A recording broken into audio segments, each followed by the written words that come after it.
Nós temos... Sim. Ora, boa tarde a todos. É realmente um privilégio estar aqui com este painel, com estas pessoas, sobre gestão inclusiva de talento, o potencial a ser explorado. E acho que é também uma questão de crença. Tenho uma opinião muito forte sobre isto. Eu acho que há, de facto, muito talento a sermos, a tirar o máximo de, e acho que há aqui um tema muito importante nós endereçarmos. Sou Eduardo Caria, responsável de pessoas de organização da AGEAS.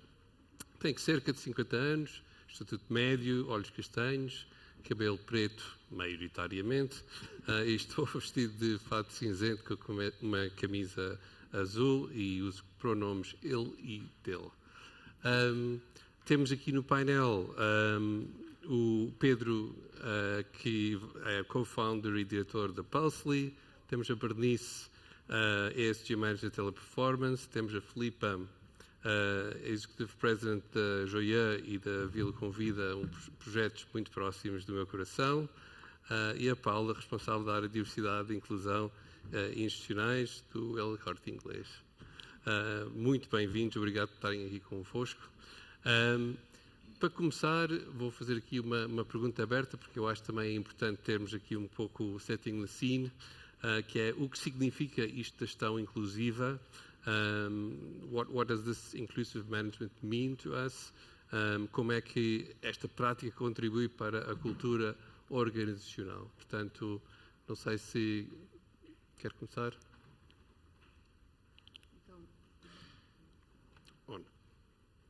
Obrigada, Eduardo. Olá, boa tarde a todos. Olá, boa tarde aqui outra vez aos meus colegas de painel. É um gosto enorme estar aqui a falar de gestão inclusiva. Na verdade,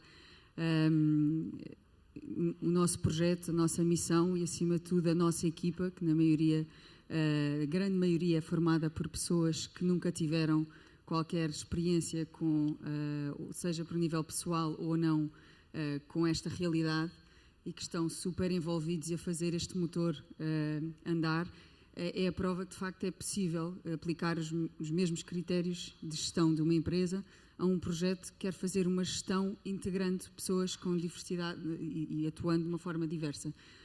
E, portanto, o nosso exemplo é esse.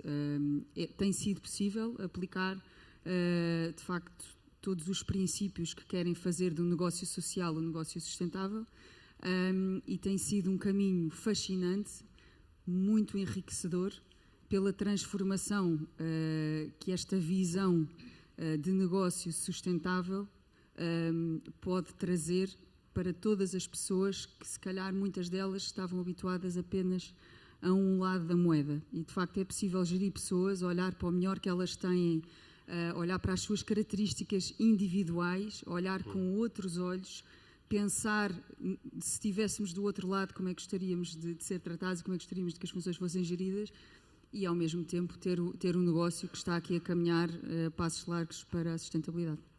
Muito obrigado. Paula. Vamos trocando. Boa tarde a todos e a todas. Só fazer aqui uma breve descrição. O meu nome é Paula Lobinho, trabalho no El Corte Inglês, no Departamento de Diversidade e Inclusão, caucasiana, estatura média, cabelo castanho, liso, quimicamente esticado, para quem me, para quem me entender, e olhos castanhos. Apresento-me com ténis pretos, calças pretas e uma camisola branca. Penso que está tudo.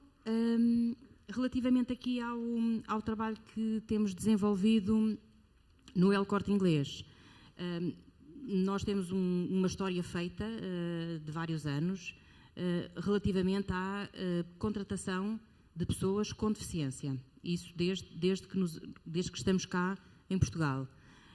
Naturalmente que aproveitámos todo este know-how que temos para alargar a tudo o que consideramos outros públicos igualmente vulneráveis. E o caminho que temos feito neste âmbito da diversidade, equidade e inclusão tem uma base na empregabilidade muito forte, porque acreditamos que é preciso dar visibilidade. Não é suficiente falar de que seria positivo termos nas equipas todas as questões representadas. Isso não resulta até termos na prática alguém nas equipas que represente determinado item da diversidade. E é o trabalho que temos feito, muito segmentado, porque chegámos à conclusão de que, relativamente ao recrutamento e seleção tradicional, não era possível ser feito da forma como nós entendíamos que tinha que ser, com expressão, com representatividade e com resultados positivos. Portanto, sem me alargar muito, depois haverá naturalmente outras questões para ser mais específica, correto? Sim, eu se calhar só um adicional, que é a parte cultural. Como é que estas práticas têm impactado a cultura da empresa? Brevemente. Nós herdámos aqui de Espanha toda uma prática muito grande nestas questões todas, não é? Por exemplo, a lei das cotas já existe em Espanha há muito tempo. Mas, claro que aqui em Portugal tivemos que fazer o nosso próprio caminho. E é exatamente através dessa representatividade que vamos, pouco a pouco, mudando culturalmente aquilo que é o entendimento da diversidade nas nossas equipas. Temos que estar com as questões representadas. E há umas mais fáceis do que outras, em termos de integração, mas essa mudança faz-se no dia-a-dia, com a prática. Certo. Com o tempo. Demora tempo. Muito bem. Já agora? Hello everyone, I'll change this to English, it makes me a bit more comfortable. My name is Bernice, I'm originally from the Netherlands and I'm very happy to eat, work and love here in Portugal for the last 8 years. I represent Teleperformance Portugal also for 8 years, and it's very important to be a part of an inclusive journey. Really would like to take the focus of the question onto what does it mean to all of our people. We are in an organization where we luckily have 14,000 colleagues coming from, like you heard before earlier today, 120 different nationalities, and everyone bringing in their own perspective and their experiences. And it's fantastic to see the kind of impact that we can have all together when we work together. The impact that you can see in the survey answers, in the big numbers, in the representations, but also in the conversations and the feedbacks that you have from activities that you spend together, from initiatives that you join together, and you hear what does it mean for people to be free and belong to an organization that is inclusive. And I think that's the work that we all work together towards. Thank you. Hi, so it's my turn, right? Yes. So my name is Pedro. A man sees I'm tall. I'm told that I'm bald as well, although I shower every day with shampoo, but I live in London. I've been living in London for the last 13 years, although I'm Portuguese. I'm an engineer as well, so that I think will inform a lot my view of the world. And I'm one of the co-founders of a company called Pulsely, which is a UK-based company that offers diversity, equity, and inclusion analytics, diagnostics, data-based approaches. So to your question, Eduardo, I think, what does it mean to have an inclusive leadership and how it affects culture? I think, being an inclusive leader is very much about making sure that your team and your organization experiences inclusion, experiences belonging, and doing that not only because, it's morally the right thing to do, but because there is plenty evidence that there is a positive impact on business performance as well. Okay, so inclusive organizations, they perform better on several indicators. There's no correlation with sales, for example, but there is very specific correlations with retention, for example, with their ability to innovate, with their engagement levels. And so being able to create an inclusive leadership affects the organization not only in really positive experiences of belonging and retention, but also business performance. I believe that more than ever, we need to look at inclusion as a sort of a transformation in organizations, very much like the quality movement back in the 80s or innovation in the 90s and the early 20s, right? Where when it appeared, it was a lot of noise and a lot of communication, but then organizations started structuring and embracing quality and later innovation with skills, with processes, with structures, with a lot of alignment with the business. And I think inclusion is going to follow that path. We need to look at it as a core competency of the organizations, and I don't think, regardless of any backlash, there's going to be organizations that will say, no, we don't want to be inclusive. So I think it's sort of a mandatory core competency. So basically rewrite the operating system and make sure all of those processes are by design as part of the way we work and no longer like a project or something we're doing on top. Very good. You both mentioned leadership and also the impact on culture and so on. So the question was, what is the importance of leadership on one hand, and the part of the engagement and productivity? Is that the engagement and productivity something that's important? I can go ahead. I can start with that. Well, in every transformational project or initiative, there is a saying from my past days in consulting, which is the bottleneck is at the top of the bottle, right? So typically, we really need to address leadership teams when it comes to inclusion, and especially inclusion competencies. And this has to do with this, how can I put it in lightly, this experience that all of you in this room have had probably, which is all of your leadership teams, they have a strong belief that they are already inclusive, okay?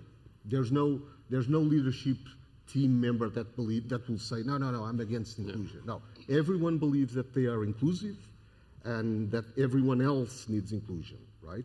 And so part of the exercise is actually creating an opportunity for self-reflection, to provide the data, the evidence, the opportunity to reflect on what kind of inclusive leader I am, because there are different types of inclusion leaders, and we need to reflect on that so that we can take the next step forward and understand which competencies we need to work on.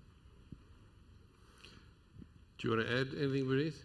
Yes, to add to that, we invite everyone to look into the self and to reflect self, to know what impact our actions have on others. And in addition to that, we invite our leadership to also be a coach, not only to themselves, but also to the members of their team. So that is a big ask that we all do, and it's important to provide the tools to be able to do that and to consistently keep providing those tools to do so, either by bringing awareness, by bringing empowerment, by changing the systems, and by sharing that accountability together.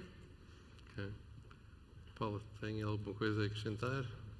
Não, acho que depois no final acabamos todos por dizer o mesmo. Certo. A verdade é que não há ninguém que nos diga eu sou contra a inclusão.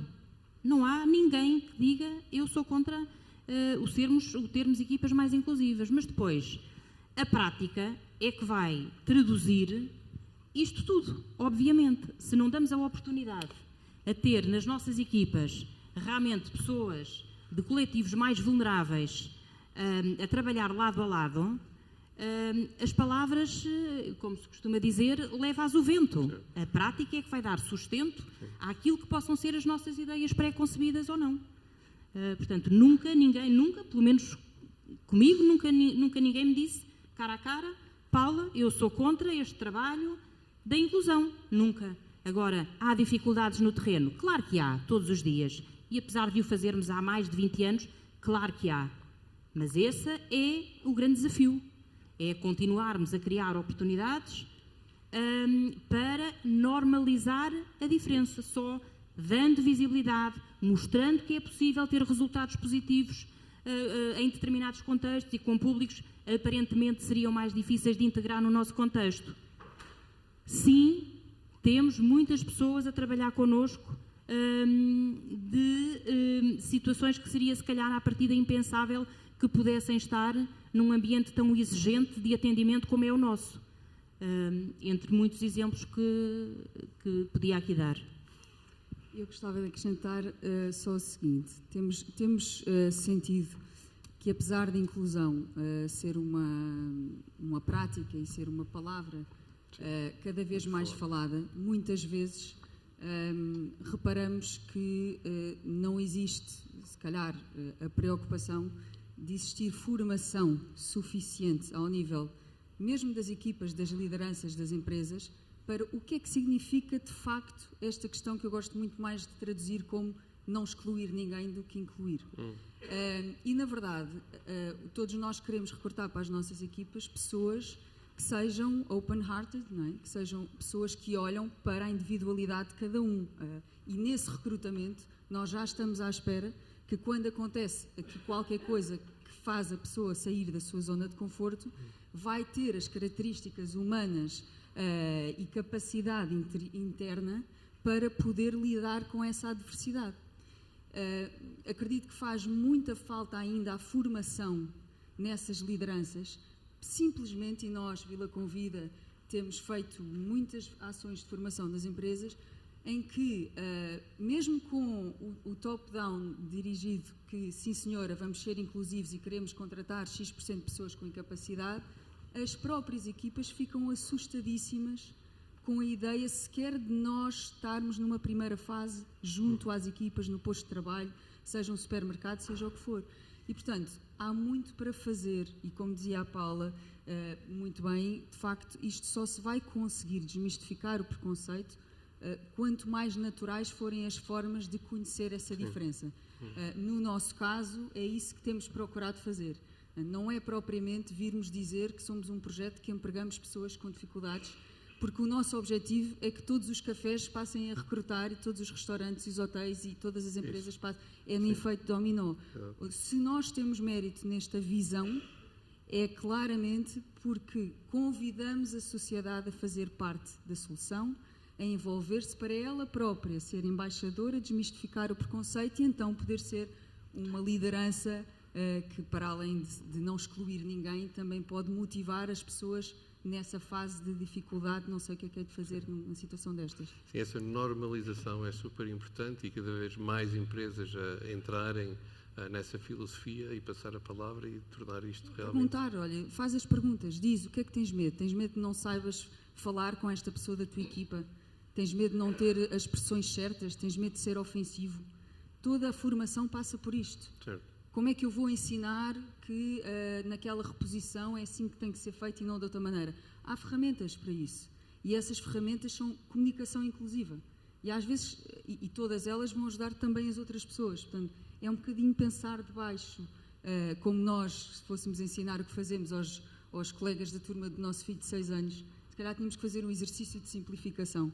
E é este exercício de simplificação que as empresas podem fazer, estão capacitadas para fazer, para perceber que não é preciso ser especialista para ser inclusivo. Muito bem. Filipe mencionou agora o tema da formação, mas que outras iniciativas, e depois já vamos falar dos dados e vamos falar de recrutamento e uma série de coisas, mas que iniciativas é que podemos fazer, efetivamente, para tentar mudar este paradigma nas organizações? Se calhar, começando... Eu podia falar aqui de uma lista enorme de conceitos. Se calhar partilharia uma, que é, que eu acho que se falou aqui hoje muito de manhã, que é o exemplo dos outros. Portanto, eu acho que quando vimos aquele vídeo da corrida dos $100, de repente nós fomos forçados a colocar-nos no lugar do outro. E eu acho que há, de facto, uma crise de empatia global, é uma espécie de epidemia, que é uma falta de empatia na sociedade e depois nas organizações em particular, e isso tem que ser reposto. E um bom exemplo que nós temos visto em organizações líderes em todo o mundo é, de facto, colocar estas pessoas de grupos, às vezes subrepresentados, a falarem da sua própria experiência. Okay? Porque não sendo possível ter todos em todas as equipas, pelo menos eu poder perceber que, de facto, o mito da meritocracia é de facto um mito, não é? E, portanto, que há desafios, que as pessoas têm desafios concretos, e eu acho que isso, criar esse espaço de empatia é fundamental para qualquer mudança. Okay. I can actually build on that. One of the very simple but very impactful things would be how to address a conversation in a respectful manner and how to assume a responsibility, apologize, and move on with the conversation. And I can give a small example here today. I started talking. I made the oversight of not describing myself. So for the people who were who were not able to imagine that, I would like to rectify that now in the next 10 seconds. Please. I am white. I am cisgender. I go by zij, Ella, or she, and I am dressed in a red jumpsuit and a neutral base jacket over that to soften the impact of that. So I wanted to model that and use the opportunity I here will take the chance. and pass that. Yes, this is what you exactly said. So, sou uma mulher a chegar aos 50 anos, tenho um vestido preto, tenho ténis da marca que representa amarelos e pretos, diferentes, mas funcionam, porque protegem os pés. Tenho um casaco preto, tenho o cabelo claro, mais ou menos pelos ombros, tenho os olhos castanhos esverdeados e sou de tez clara. Thank you, Bernice. Paulo, quer complementar com alguma questão na pergunta anterior sobre as coisas concretas? Relativamente às iniciativas, Sim. não é? São uma constante. Fazemos ações de sensibilização, partilha de boas práticas em eventos como este, por exemplo. Temos e desenvolvemos um módulo de formação para chefias de 4 horas, em que todas as nossas chefias, no seu processo de desenvolvimento de competências de liderança, passam por 4 horas de diversidade e inclusão, onde são 4 horas livres de críticas ou julgamentos e tem sido muito bom. Desde há 2 anos a esta parte conseguimos realmente incrementar essa questão ao nível da formação das lideranças, mas basicamente articulamos com cerca de quase 50 parceiros sociais, onde fazemos inúmeras coisas, muitas mesmo. Independentemente da experiência que se tenha, temos a consciência de que a sensibilização será sempre necessária. Falar disto será sempre necessário. Claro que temos também a partilha de casos de pessoas que queiram partilhar, há quem não queira e respeitamos naturalmente o seu próprio caso, pessoas que estão contratadas e que fizeram o percurso connosco através dos programas de empregabilidade para públicos vulneráveis e que dão o seu testemunho de livre vontade, porque entendem que isso é uma maneira também de motivar outros nas mesmas circunstâncias, mas de igual forma também chegar a outras empresas que possam ter algum receio ainda de avançar com estas ações, de que é possível e de que podem abraçar estas ações, que o resultado não é sempre positivo, não nos iludamos, mas nós em termos, ainda não chegámos à parte dos dados, trabalhamos com públicos muito difíceis, alguns, e a nossa taxa de sucesso é 50%, mais coisa, menos coisa. E eu costumo dizer, estamos muito contentes com estes 50%, porque é muitíssimo significativo. Partilhar só que no Café Joia nós temos cada vez mais criado formatos exatamente para permitir que as equipas, várias empresas possam ter esta experiência também natural e descontraída com a diferença. E um dos eventos que nós organizámos foi no Café Joia Cascais, com a Google. Queriam fazer de facto aqui um momento de team building. A nossa equipa organizou um rally paper por Cascais, em que foram organizadas equipas, o líder das próprias equipas era cada um dos colaboradores que trabalha no café. E, portanto, houve uma experiência de liderança, portanto, a pessoa está numa equipa e é liderada por alguém que sabe que tem ali alguma diferença, mas mesmo assim conduziu bem e tão bem isto, Foi uma experiência super, super positiva para todos. E o mais giro é que normalmente estas ações as empresas fazem ali na quinta ou na sexta-feira, e no sábado estavam lá todos com as famílias a dizer: eu quero vir mostrar à minha família o que é este projeto, eu quero mostrar aos meus filhos que de facto existe uma realidade no nosso mundo que pode fazer parte da nossa vida, e desta forma temos, de uma maneira descontraída, acima de tudo descontraída, conseguir desmistificar o preconceito, penso eu. Eu tenho um certo viés, porque obviamente temos um café Joé dentro do nosso edifício e é absolutamente fantástico, honestamente. E eu acho que é a diferença quando entramos no edifício há 2 anos e tal atrás para hoje, é perfeitamente parte da mobília. Portanto, é verdade, é verdade. Então, dados, porque temos que medir, não é verdade? Portanto, vou passar em inglês só para ser claro na pergunta. But I love data, so I love measuring things, I love numbers. So Pedro, I'll start with you, which is, how is data useful for managing talent and understanding the workforce? I know that you have then some interesting work also with Bernice, so I'll let you go ahead. Então, sobre os dados, inglês ou português? Tanto faz. Up to you. English? English. So regarding data, and maybe we can just go back a little bit. We've talked about today a lot about taking conscience, tomar consciência of. I'll do simultaneous translation here. So tomar consciência, really making sure that everyone really understands the concepts of diversity, equity, and inclusion. That we provide training, that we promote an inclusive language, etc. So all of those things are really important, okay?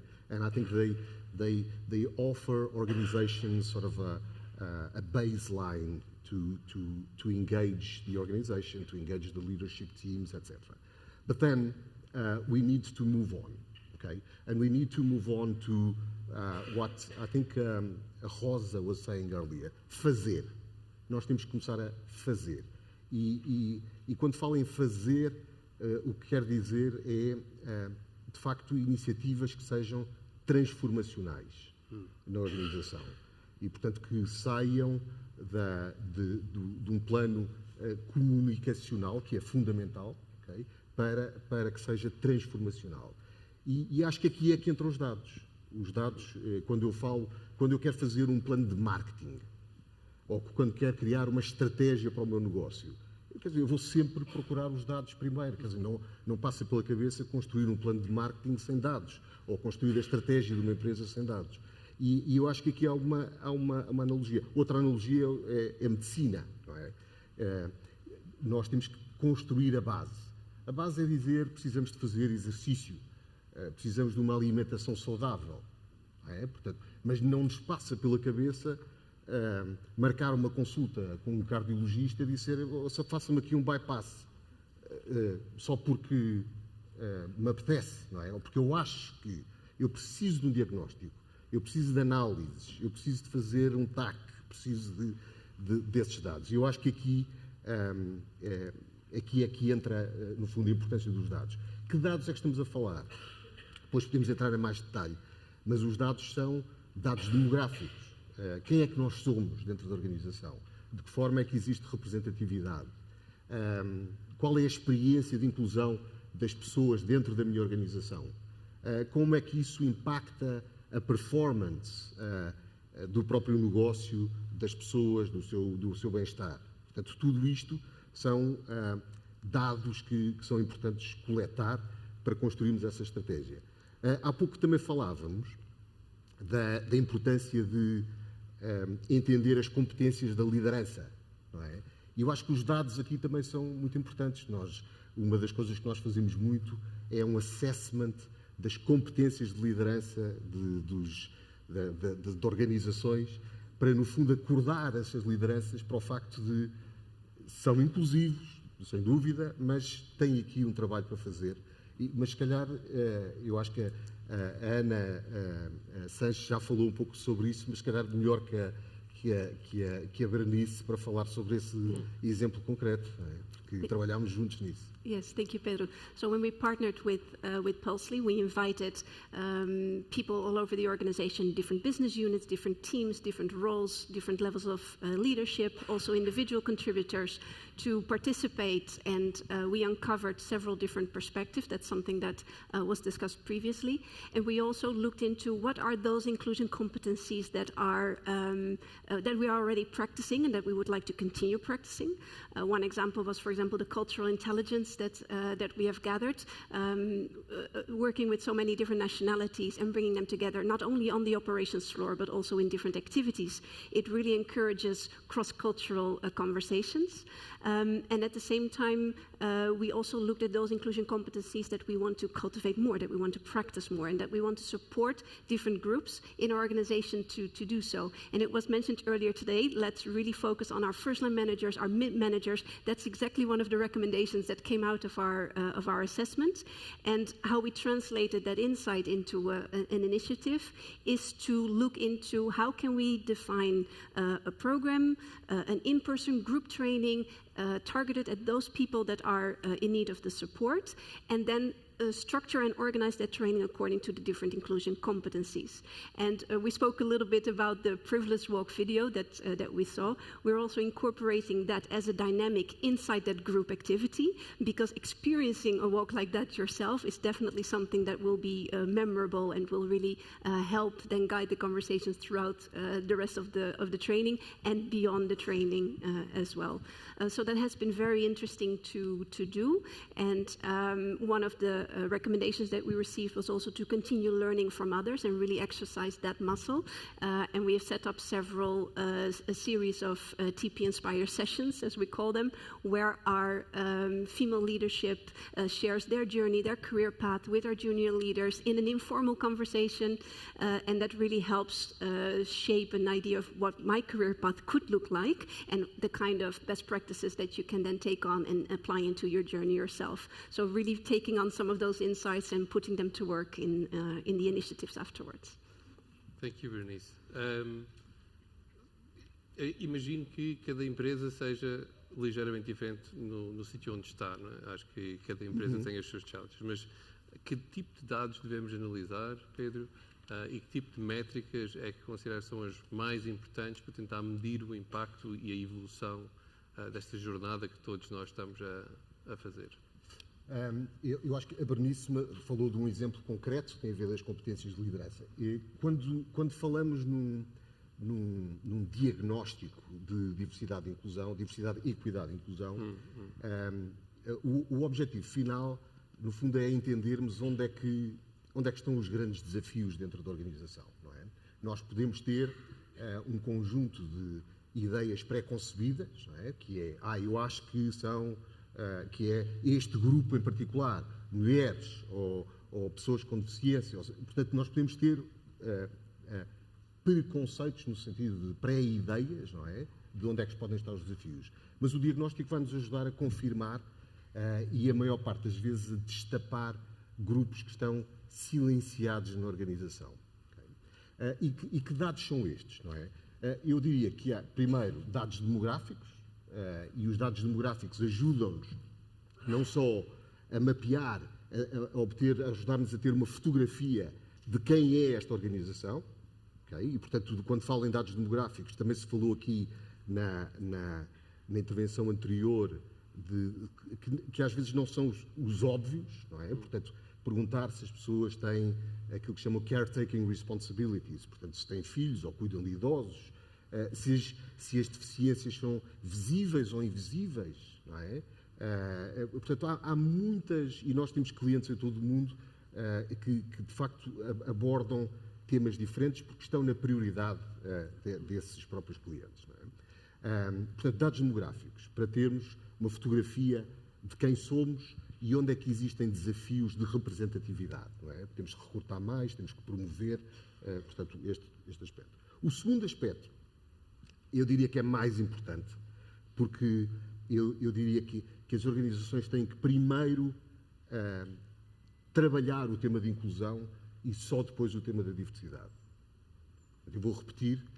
Primeiro, garantir que criamos uma organização mais inclusiva para poder acolher essa diversidade, porque senão podemos criar o risco de criar uma porta giratória, não é? Em que as pessoas entram, não se sentem incluídas ou sentem-se tokenized, como falou a Cláudia, e saem. E para isso é preciso medir qual é a experiência de inclusão das pessoas. Se sentem que têm igualdade de oportunidade na carreira, se sentem que têm segurança psicológica para ser elas mesmas no local de trabalho, se têm acesso a redes de influência, se têm balanço entre a vida pessoal e profissional, se existe accountability dentro da empresa. Portanto, colocar várias questões que, no fundo, somadas, falam da experiência de inclusão.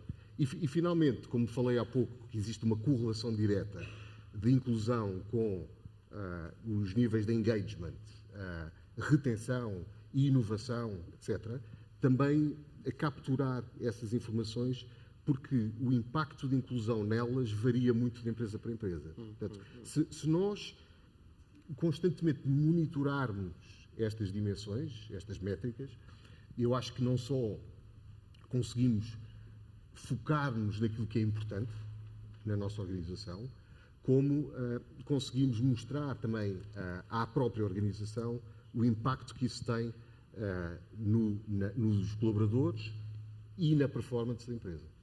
Ok. Não sei se Paulo ou Filipe querem complementar alguma questão nos dados. A Paula há bocadinho mencionou os dados, já lá vamos. Tem alguma coisa que queira acrescentar? Eu só gosto sempre de dizer que temos um nível de absentismo próximo do zero no negócio de restauração e que isso só se pode dever ao facto das pessoas sentirem exatamente isto que o Pedro está a dizer, este envolvimento e fazer parte da solução. Depois vai trazer os ditos ganhos de produtividade, que claro, o Pedro também referenciou. Essas são as nossas métricas, são as da estabilidade, são as das equipas, hoje dos jovens que temos, já são 30 em 4 cafés, a estarem super felizes, super motivados, servirem cada vez melhor os clientes.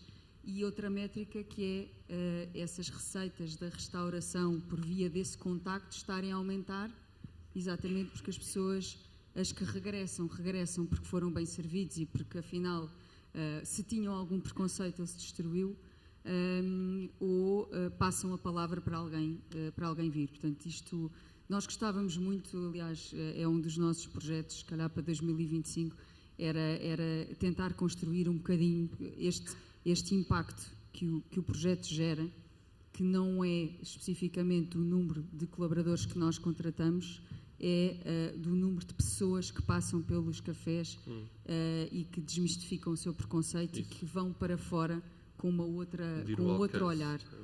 E isso é cada pessoa que entra. Portanto, isso é o que nós chamamos um bocadinho o marketing da diferença e de perceber de que forma é que nós conseguimos mostrar por A mais B que, de facto, há aqui uma opinião que daqui a bocado se torna uma opinião pública que vai ajudar a transformar, quem sabe, até políticas públicas. E esse é o nosso objetivo.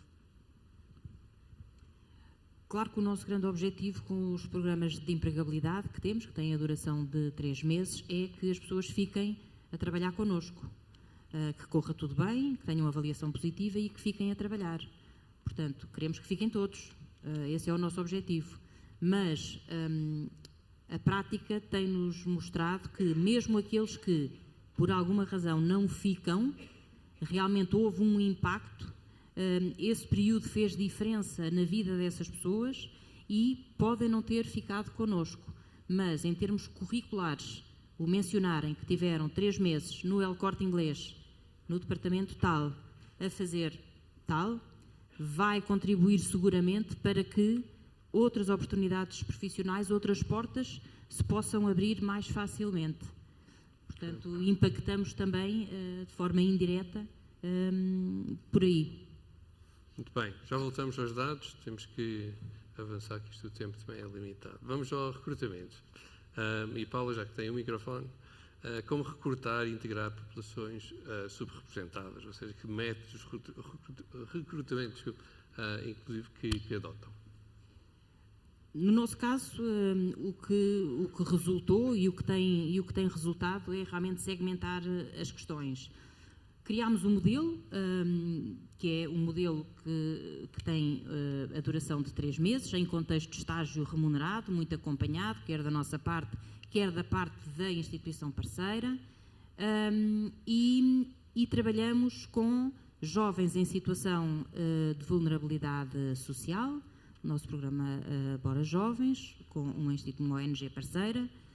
Trabalhamos a questão dos refugiados com outro parceiro. O modelo é sempre o mesmo, simples e facilmente replicável, teve que ser assim para poder ser transversal a todos os públicos.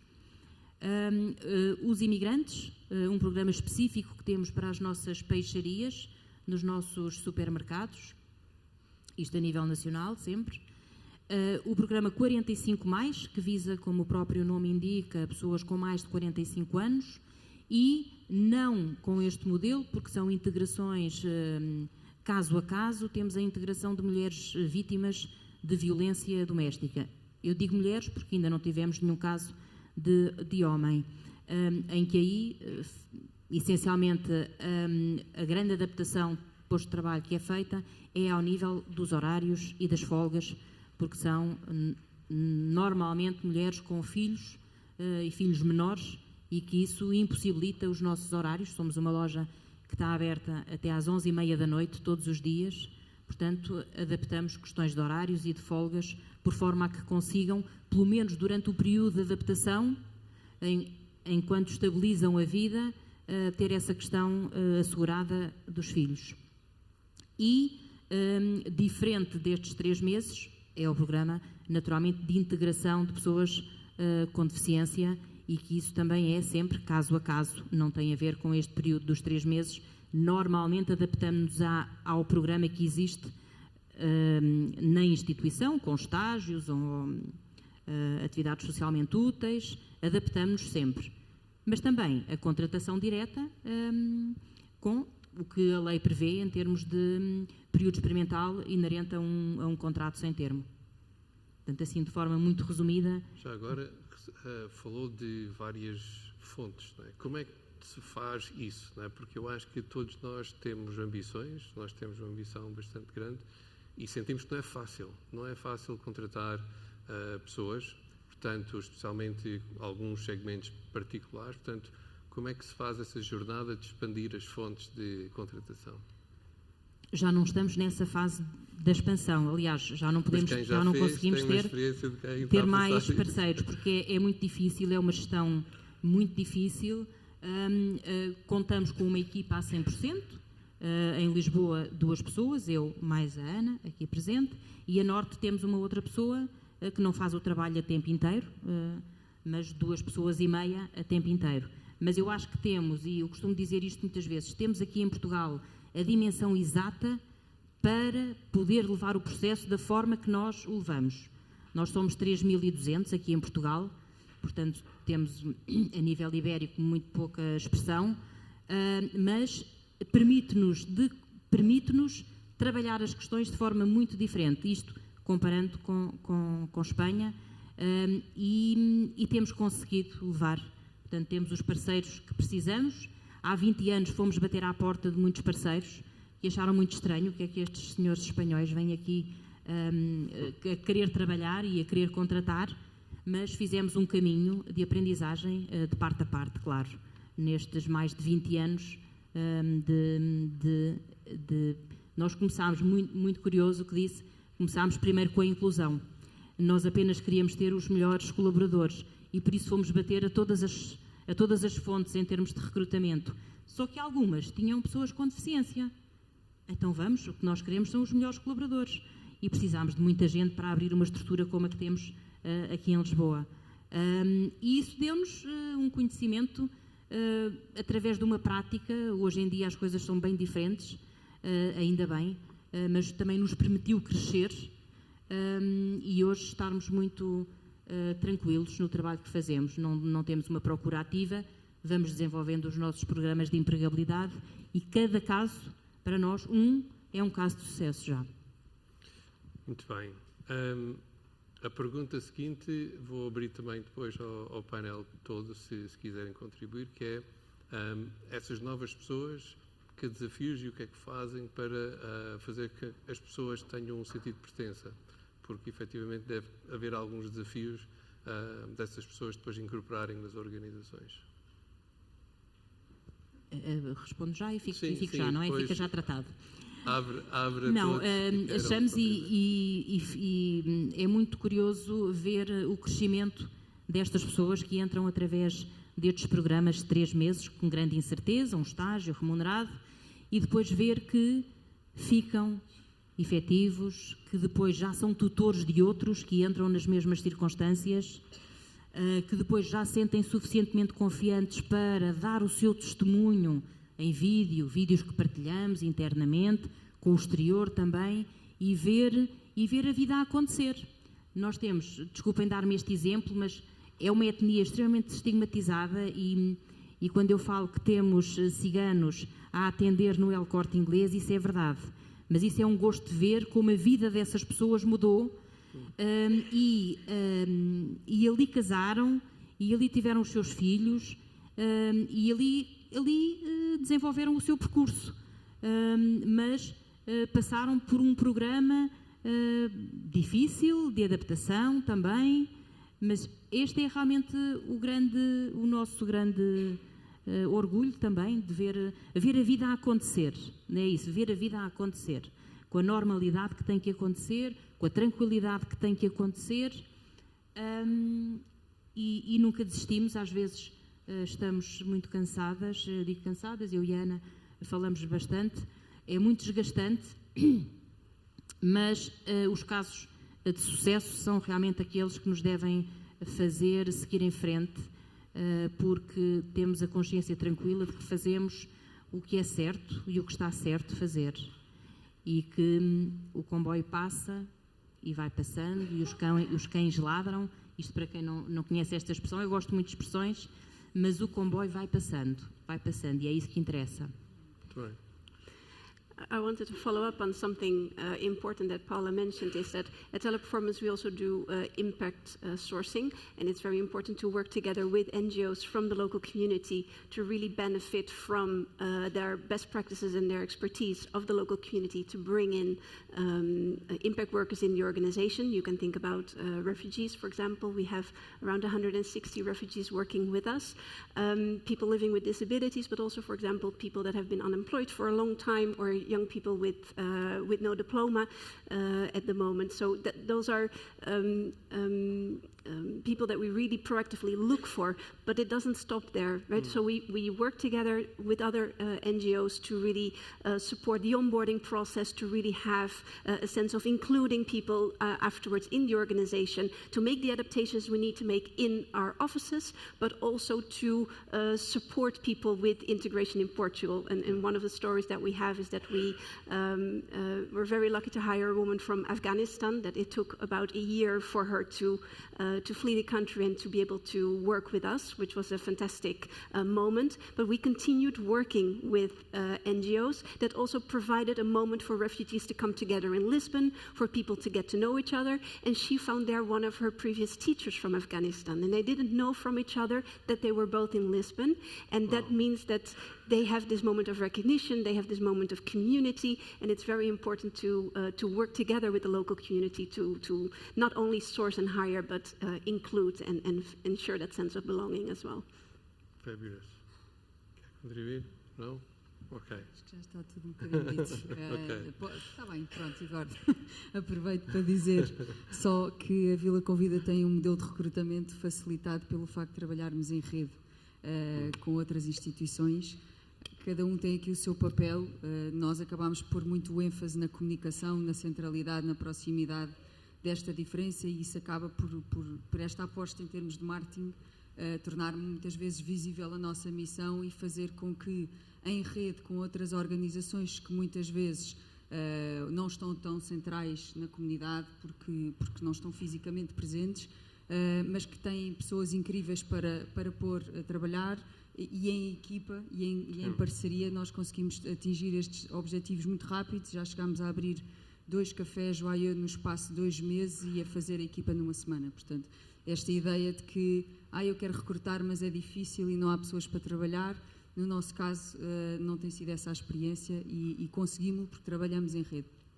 Portanto, acho que essa é a palavra-chave, a rede. Eu acho que toda a gente está a levantar isso, é o impacto que podemos todos ter juntos de realmente unirmos forças e redes de contacto. Acho que pode fazer uma grande diferença.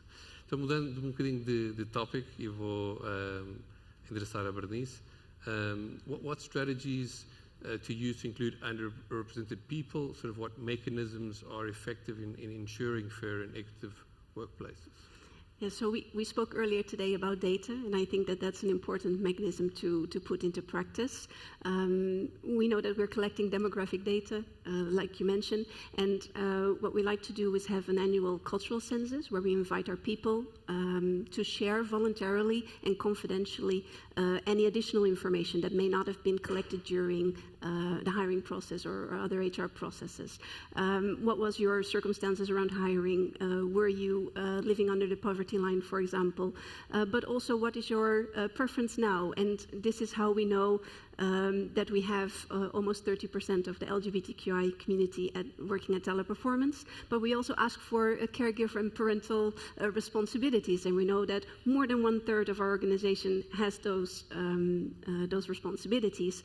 So then it's putting the mechanisms into place. How do we then support people that are belonging with those groups, that are having those circumstances and experiences? For example, informing our leaders in the month of September, or right before the month of September, back to school is coming. That can mean changing routine for a lot of families. There may be parents in your teams that are going through some of these changes at the moment. So what can you do as a leader to make that a little bit easier? And that is both bringing awareness, and that is both providing the tools and having the tools to have the conversations about what kind of flexibility in working location, flexibility in hours, and how can we support that so that you can be at your best and thrive throughout that challenging experience. To what extent, Bernice, still with you, do these affirmative actions potentially help to correct inequalities? Is that something, what's your view on that? So to a very good extent, but it's mostly a combination of a lot of different initiatives that will help build towards that, initiatives that take place over time. When we are proactively looking and tracking, for example, female representation in our leadership teams, we want to make sure that that gives the data to set the stage to have the conversations. What can you do as a leader in your team to build a pipeline to then have a fair promotion process ongoing that will have the best people at the best places in the organization? But then supporting that with organizational-wide initiatives, such as, for example, having a review of how are we welcoming new mothers back into the workforce after a longer leave of absence, and making sure that that is a process that is guided by both HR and the direct manager to work together with the person coming back in to have realistic expectations, to talk about those expectations before the return date, to make sure that that transition is smooth, but also having organizational-wide initiatives where anyone in the organization can participate and nominate a woman that is working with an outstanding performance, and that helps giving visibility to those women that may not have been seen by all the levels of leadership at that time, and that helps us build a pipeline to then make sure that we consider everyone when we are having a fair promotion process. Yeah. So is there anything, you spoke about the representation also of women, are there any sort of specific leadership programs that you have been developing for this sort of initiatives? Yes, we are currently engaged in an emotional intelligence training. I think that that is something that sets the stage and covers the foundation of how to have these kind of conversations, starting with self-reflection, but also looking into how do I choose to show up? How do I choose to work towards on a daily basis with my team members, applying the inclusion competencies that I would like to apply to make sure that everyone in the team feels safe and heard and valued? And also, how do I then move forward in a purposeful way of leading this team and the organization to better success? Thank you. Filipe. Meritocracia, que desafios nesta gestão de talento e esta ideia potencialmente falsa de igualdade de condição Em que medida a meritocracia pode não ser justa se ignorarmos o enviesamento? Bem, nós diríamos que todo o nosso processo, desde base, não é, do recrutamento, não é, que nós recrutamos pessoas para várias funções, no caso das pessoas a quem se destina a nossa missão, recrutamos-las basicamente sem experiência anterior, ou quase inexistente experiência. Portanto, logo, o meu próprio bias de achar que vou conseguir recrutar alguém que depois, por força de não ter experiência, não vai conseguir fazer um lugar naquela posição, está logo arrumado se eu me focar naquela entrevista em conhecer aquela pessoa e perceber quais são os seus sonhos, quais são os seus desejos, se tiver várias funções, ajudando nesse processo, se tiver várias funções, uma para fazer isto, para fazer aquilo, ajudá-las a dizer, olha, eu preferia fazer isto ou preferia fazer aquilo, tem sido para nós uma estratégia feliz e com sucesso, porque, como eu dizia, a maior parte destas pessoas não tem experiência e se eu tivesse a avaliar por aquilo que são os critérios normais de entrevista para determinada função, então iria escolher uma pessoa que já tinha experiência. Isso não tem acontecido e todos eles hoje são indispensáveis na operação. E muitas vezes até famílias que vêm ter connosco e que maravilha agora ter uma oportunidade para o meu filho estar integrado numa equipa, ele não tem experiência, mas também não estão a pôr isso em questão, eu quero é que ele tenha um trabalho. Aconteceu uma vez uma história engraçada com um rapaz que adora fazer surf, e o pai queria imenso que ele fosse trabalhar para o Café Joyeux e ele dizia, portanto, era o pai, era ele, dizia, então, mas tu gostavas de trabalhar num café? Não. Então, mas o teu pai diz-me que tu se calhar podes, pois, mas eu não gosto, eu gosto é de fazer surf. E o pai, então, mas olha, está aqui, fala, o Filipe é presidente, está bem, e a Teresa Abraços também é presidente da Fundação Portuguesa de Surf. E eu não tenho interesse absolutamente nenhum em estar aqui, eu gosto muito, ou seja, este lado emocional da conversa é aquele lado em que nós deixamos cair qualquer tipo de preconceito ou daquilo que nós se calhar até já sabemos de como é que se faz uma entrevista, fica tudo ao lado, porque nós estamos frente a frente com uma pessoa que queremos conhecer e o nosso mérito e o nosso sucesso também está em conseguir que haja um match entre aquilo que aquela pessoa gostava de fazer e a necessidade que ela vai preencher. Portanto, aí fica logo, pronto. Depois, a nível de responsabilidades e de outro tipo de recrutamentos e de avaliações, tem acontecido na história do Café Joyeux, não só em Portugal, muitas vezes preterirmos pessoas com experiência profissional anterior, que nos dá aqui alguma segurança no processo técnico, para pessoas que simplesmente tiveram uma vida de missão. Não é? Já foi para o Café Joyeux dos Champs-Élysées, foi recrutada uma pessoa que tinha sido missionária como gerente versus alguém que se estava a candidatar com experiência de gerente de restauração. E foi a melhor decisão que o Café Joyeux podia ter tomado. Portanto, para nós que nós somos uma startup também, não é? Isto é um caminho de inovação social. Portanto, nós pomos de lado qualquer tipo de... e todos nós com experiências anteriores também de liderança de equipas e de outras empresas. Se nós não conseguíssemos fazer tábua rasa disso para nos focarmos na individualidade de cada pessoa, seja para a avaliação de desempenho, seja para recrutamento, ou que seja, eu penso que nós não teríamos um projeto tão sólido em termos humanos como temos. Ok. Última pergunta. Que barreiras estruturais prejudicam a igualdade de oportunidade no acesso ao mercado e, se calhar, um bocadinho a ponte daquilo que vocês sentem, eventualmente, que possamos aprender com a vossa experiência nas organizações no geral?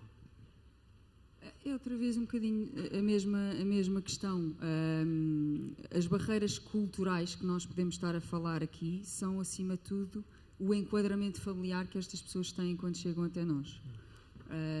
E o tipo de cultura de autonomia, de motivação e de acreditar na capacidade que estas pessoas têm para poderem fazer um caminho, para poderem, afinal, aprender a andar de transportes, mesmo que tenham 24 ou 25 anos e nunca o tenham feito antes.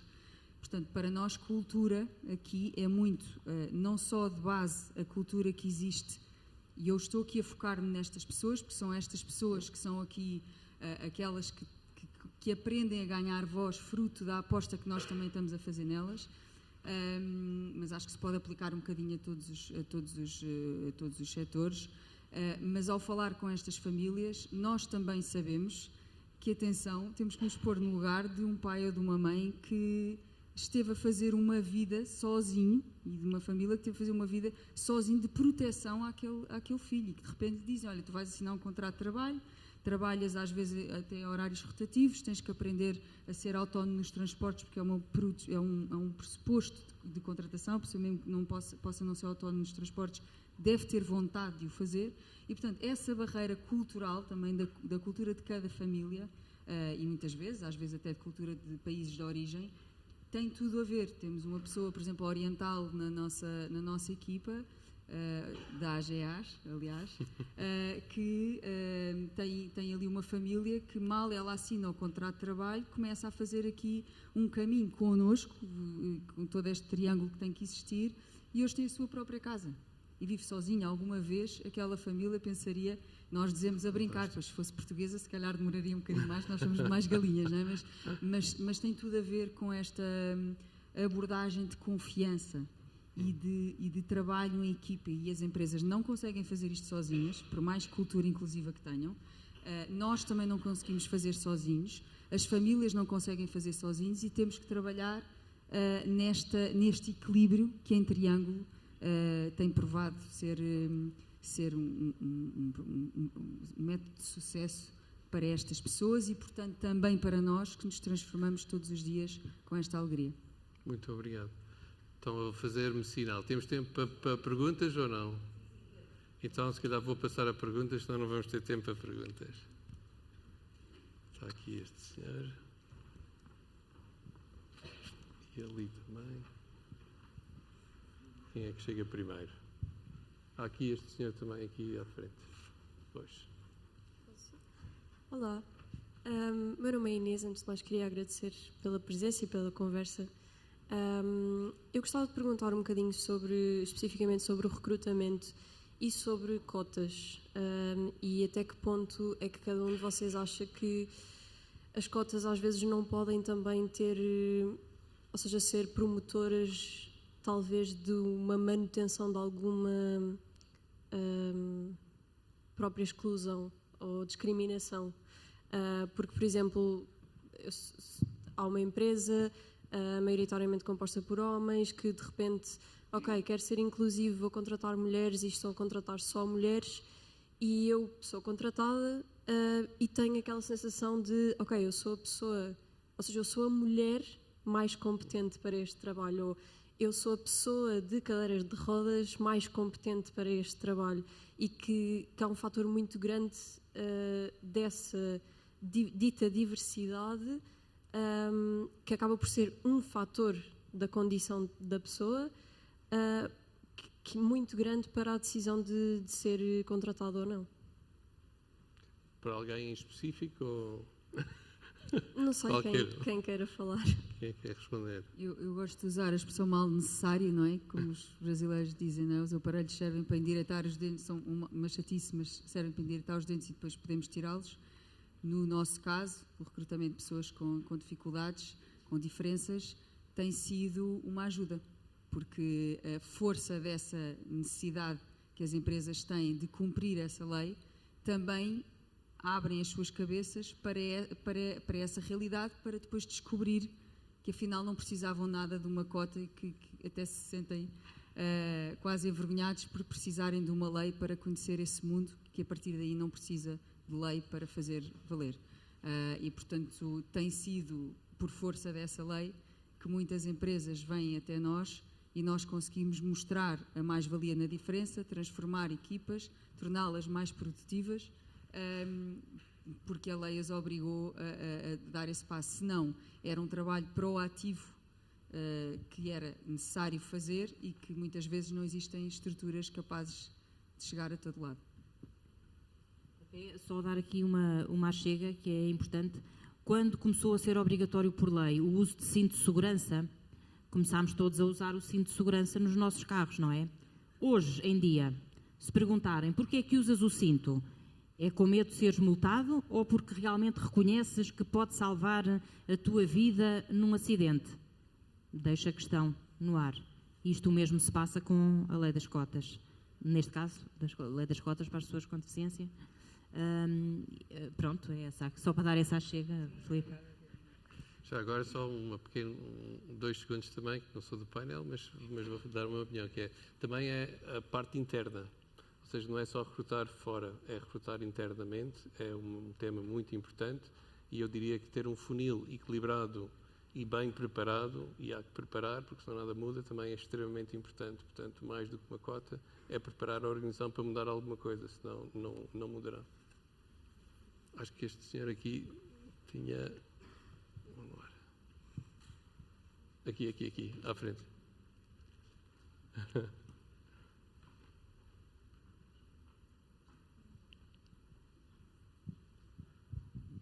Obrigado. Boa tarde a todas, a todos e a todos. O meu nome é Hélder, sou presidente da Opus Diversidades. Tenho 53 anos, sou branco, estou com uma camisola azul e umas calças de xadrez azuis também. Bom, era uma provocação, mas também para vos ouvir sobre 2 pontos que têm a ver, primeiro, com os dados. Falaram muito da importância dos dados e nós sabemos que é difícil desenhar políticas públicas, por exemplo, sem conhecermos dados, e nisso o censo não foi tão inclusivo como deveria ter sido. Mas depois pode haver também vieses nos dados. Eu lembro que há bastantes anos frequentava muito a Biblioteca Nacional.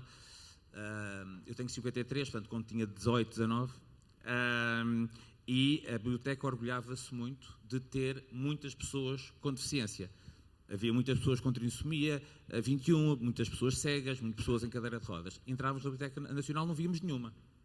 Eu, por acaso, como namorava com uma pessoa que lá trabalhava, ia às catacumbas da Biblioteca Nacional, não estavam todas estas pessoas. Hoje em dia, ainda vemos este tipo de dados que parecem ser inclusivos, nomeadamente com mulheres trans, que estão em call centers ou estão em armazéns porque não estão a ser vistas. E isso é uma questão, gostava de perceber até que ponto é que os números às vezes não são enganadores, ou como é que podemos apresentar números que sejam mais inclusivos. A esse respeito, a Transparente, que é uma empresa portuguesa direcionada para pessoas trans, tem formação e tem uma etiqueta, tem um selo, o EQI, Entidades Queer Inclusivas, que não basta dizerem as empresas que empregam pessoas LGBTQIA+, têm de ter políticas de as colocar em situação, de facto, de igualdade. Por outro lado, ainda relativamente a pessoas trans e pessoas de género diverso, nós damos muita formação nos é pedida, mas tem havido sempre uma grande dificuldade relativamente à linguagem inclusiva e à linguagem neutra. São coisas diferentes. A linguagem inclusiva tem diretivas comunitárias, deve ser implementada por aí fora, mas muita gente dizia, não, disparate, o todos, o masculino plural é suficientemente neutro, por aí fora, e muito menos linguagem inclusiva. Muito menos linguagem neutra. Pela primeira vez este ano, tivemos empresas, muitas delas multinacionais, a pedir-nos para fazer workshops intensivos porque tinham quadros a sair porque não se sentiam acolhidos. Sim. Será que as empresas só vão mudar o paradigma quando os quadros começarem a sair? Porque já saímos também desse paradigma do emprego para a vida e as boas pessoas, aquelas que têm qualidades, facilmente arranjam um emprego noutros locais? Tem duas questões, não é? Uma de dados e outra de a forma com que é abordado estes temas. Quem é que quer começar? Eu posso arriscar primeiro, pelo menos uma parte da... Eu acho que, começando pela segunda pergunta, eu acho que muitas empresas a resposta é sim. Eu reparo, por exemplo, eu tenho 4 filhos e para os meus filhos linguagem inclusiva, todo o tema da inclusão, da diversidade, inclusão e equidade, para eles não é uma disciplina nova, é parte da maneira deles serem, de estarem no mundo. Eles vivem em Londres, portanto também isso se calhar ajuda, porque é de facto uma cultura e um ambiente muito diverso, e portanto para essa geração já não se questiona e portanto acho que vamos ter temas sérios de retenção de talento, de atração de talento, de engagement, e portanto muitos dos nossos clientes já estão muito para além da discussão da diversidade e inclusão. Quer dizer, para eles, diversidade é um facto, não é assim uma coisa. Tá? Diversidade é um facto. E a inclusão é uma escolha. Okay? E, portanto, para essas organizações que já perceberam o impacto que isto tem no negócio, portanto, entram nisto completamente de uma forma enraizada. Não é? Portanto, este é um ponto importante. Para muitas outras, que preferem achar que isto é um exercício de ticking the box, não é? De compliance, etc., eu acho que a resposta é sim, só quando começarem a vir as pessoas a saírem, mas aí pode ser, como o exemplo da Blockbuster, pode ser tarde demais. Não é? Pronto. Sobre a primeira pergunta, e não querendo ser específico em relação a um grupo particular, não é? Eu acho que é fundamental este cruzamento dos dados, que é, se eu tenho uma pessoa, okay? Se eu tenho uma pessoa que se sente, e permitam-me esta brutalidade, porque eu sou engenheiro e, portanto, tenho aqui espero que tenham alguma permissividade. Se eu tenho uma pessoa que se diz, eu não me sinto incluída numa organização de 10 mil pessoas ou de 1000 pessoas, nós, obviamente, temos que ser sensíveis a essa pessoa. Okay? Mas aquilo que os dados nos têm que nos dar e que nos podem ajudar é entender se pessoas como aquela, okay? Se pessoas como aquela, que têm dimensões demográficas parecidas, sistematicamente têm uma experiência de inclusão menor. E esses grupos é que nós precisamos de endereçar de uma forma sistémica, transformacional. Okay? E por isso a importância dos dados aqui, e neste caso é não ter visibilidade, não ter acesso a oportunidades de carreira, ou não ter segurança psicológica. Eu preciso identificar quais são esses grupos. Okay? E idealmente que seja mais do que uma pessoa, porque quando eu crio programas transformacionais, eu tenho que, de facto, criar impacto na organização, e é com esses grupos que devia trabalhar. Não é? E aqui, já agora, se permitir, o tema da interseccionalidade, que eu acho que também a Bernice mencionou um pouco. Muitas vezes corremos o risco de generalizar as coisas. Não é? Dizemos, temos um desafio com mulheres. Mas quer dizer, mulheres é tudo um monolito? Não é? Mulheres negras e brancas é a mesma experiência igual, de 25 anos ou de 50, com filhos ou sem filhos? Estão a ver? E, portanto, temos que usar os dados para identificar grupos interseccionais, que são mulheres com filhos na área de vendas, não é? Para identificar exatamente quais são os desafios que temos a endereçar. Porque senão corremos dois riscos, que é resolver problemas que não temos ou criar iniciativas que são boas para toda a gente, mas de facto não são boas para ninguém. Okay?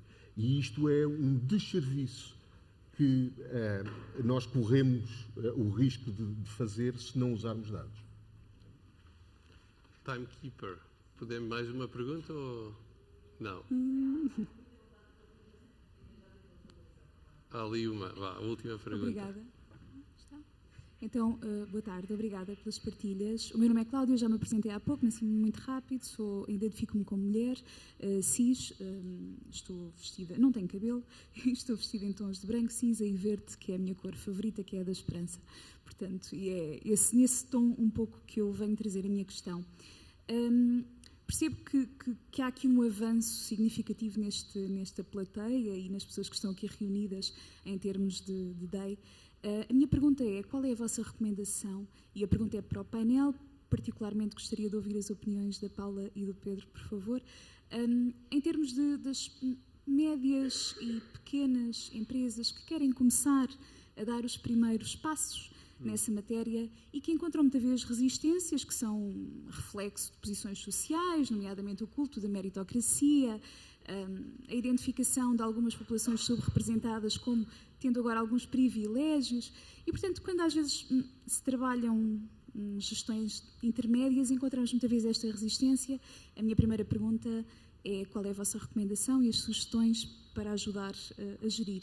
A minha segunda pergunta é, em termos de dados, como, também em termos de recomendação, para tratar o viés, ou como perceber onde é que está o viés dos dados dessas mesmas pessoas e populações subrepresentadas que poderão responder em função de algum sentimento de gratidão.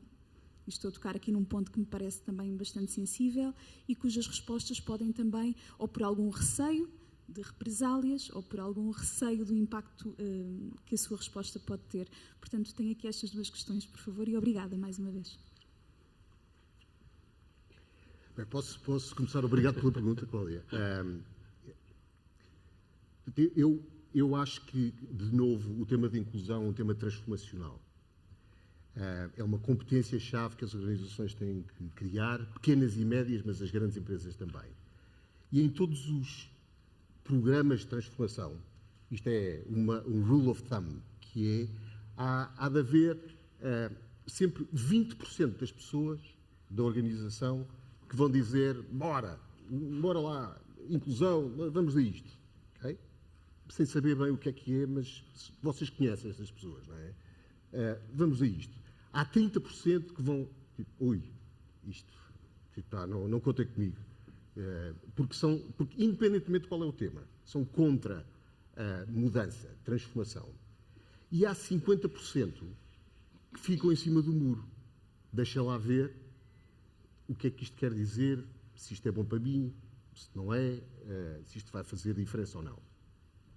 E eu aqui acho que nós, nesta plateia, que é uma plateia de pessoas que são praticantes de DEI, nós temos uma responsabilidade acrescida, porque temos uma vantagem em relação ao resto das pessoas, é que temos paixão pelo tema.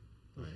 Portanto, não temos só um job description, nós fazemos uma coisa que, de facto, queremos fazer. Nós sentimos o impacto que isto tem. E, portanto, há um passo que nós temos que dar em não só chegar a todos, mas também àqueles que estão nas margens, que se distanciaram. Os tais 50%, primeiro os 50% que estão na dúvida e mostrar, de facto, chegar a eles com empatia e mostrar os benefícios que isto traz, e depois aos outros 30%, por muito que nos custe, não é? Chegar aos 30% com muitas das boas práticas que falamos aqui hoje. O desafio é grande, porque nós vamos ter as tais ondas que o Asif mencionava, nós vamos ter agora uma onda desafiante, e, portanto, daqui, de novo, eu acho que a importância dos dados e de mostrar que não existe uma estratégia de DEI que não seja uma estratégia para ajudar a estratégia de negócio.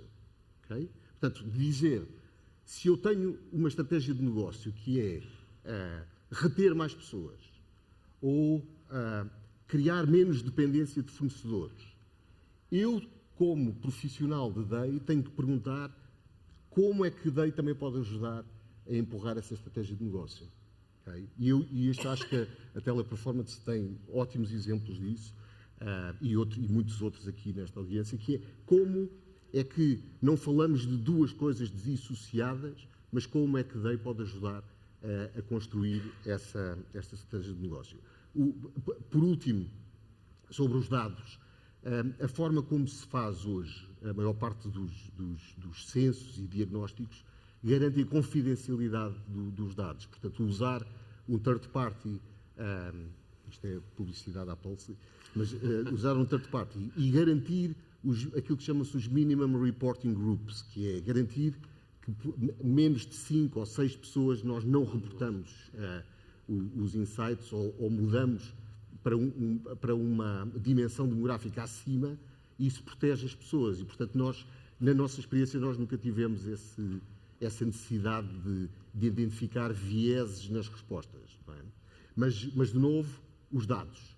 E, se calhar, para terminar, eu acho que temos que continuar a ser ativistas, porque nós somos ativistas, mas temos que nos tornar, sobretudo, factivistas. Okay? Factivistas, que eu acho que é uma competência que nós temos que desenvolver. Eu acho que estamos com o tempo. Portanto, Pedro, Bernice, Paula, Filipa, muitíssimo obrigado. Foi realmente um prazer e uma honra termos aqui no painel. Agradeço imenso também à organização. Espero que tenham gostado. Obrigado. Gostei muito.